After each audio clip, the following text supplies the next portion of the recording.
In this Fusion 360 quick tip, I'm going to show you how we can reuse this title block in an existing drawing.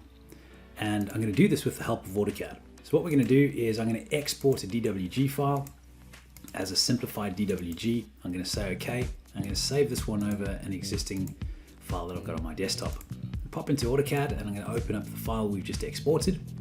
Now there's 4 steps to making this work successfully. Step 1, delete the existing border. Step 2, we need to move our title block over to 0,0 at an insertion point on this bottom corner. So to do that, just click on Move, select it, hit Enter. Now it needs a base point. Choose this base point over here. Now we want to move this to 0,0. So move your mouse into your command line and type 0,0. You'll see that that shoots over to the edge. Now why this is important is on your drawing border, your insertion point of 0,0 over there is what gets put onto your title block. So this one's in the correct place. The next step is we need to explode this block. So we're going to use the explode command. The shortcut key for that is X, by the way. I'm going to hit Enter, and you'll see that it's exploded it and it's expanded some of my attributes, and that's okay.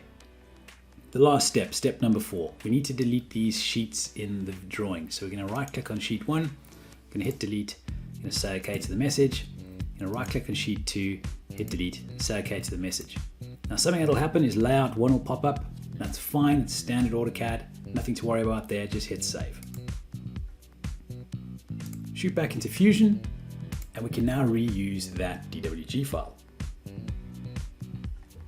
So all I need to do is delete the existing title block in this drawing, and now I'm going to right click on my title blocks, and I'm going to go New Title Block, and I'm going to choose from DWG file, and I'm going to open up, and I'm going to grab simple.dwg, and I'm going to hit open. This one had this in already, so it has overwrite, but if you didn't have one, that wouldn't pop up. Your title block would just come straight in.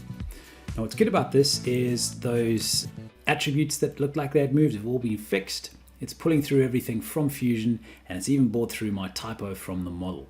So it works really well and is a nice way of reusing a title block.